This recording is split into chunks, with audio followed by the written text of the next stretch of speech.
রাহির কঠিন সিদ্ধান্ত তিতলিকে বাড়ি থেকে বের করে দিল।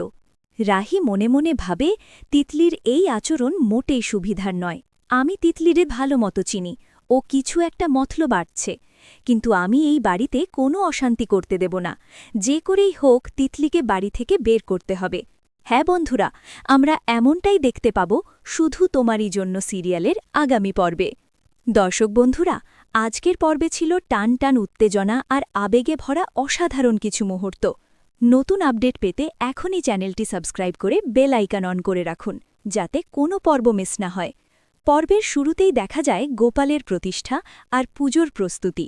পুরো বাড়ি জুড়ে আনন্দের আবহ, আর সেই মাঝেই রাহি রাহুলের ছোট ছোট মুহূর্তগুলো মন ছুঁয়ে যায়।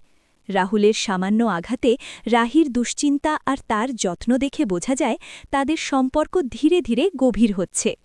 কিন্তু হঠাৎই সবকিছু বদলে দেয় তিতলির আগমন। অসুস্থতার অজুহাতে বাড়িতে এসে সে সবাইকে চমকে দেয়। আর তারপরই প্রকাশ পায় সেই লুকানো সত্য। রাহি আর তিতলির বিয়ে একসঙ্গে ঠিক হলেও পরিস্থিতির কারণে রাহির সঙ্গেই রাহুলের বিয়ে হয়।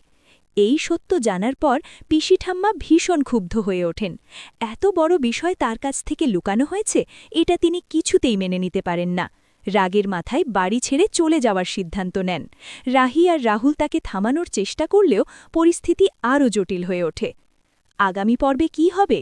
পিসি ঠাম্মা কি সত্যিই বাড়ি ছেড়ে চলে যাবেন? আর তিতলি কি এই সুযোগে নতুন চক্রান্ত করবে? রাহি কি তার ভালোবাসা দিয়ে সবকিছু ঠিক করতে পারবে? আপনাদের মতামত অবশ্যই কমেন্টে জানান। ভিডিওটি ভালো লাগলে লাইক, শেয়ার আর সাবস্ক্রাইব করতে ভুলবেন না। আবার দেখা হবে পরের পর্বে।